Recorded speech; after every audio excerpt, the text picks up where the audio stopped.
Se mi manda da scuola,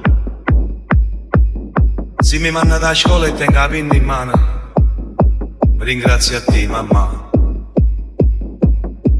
per tutti i sacrifici, per tutti i sacrifici che hai fatto per sto figlio.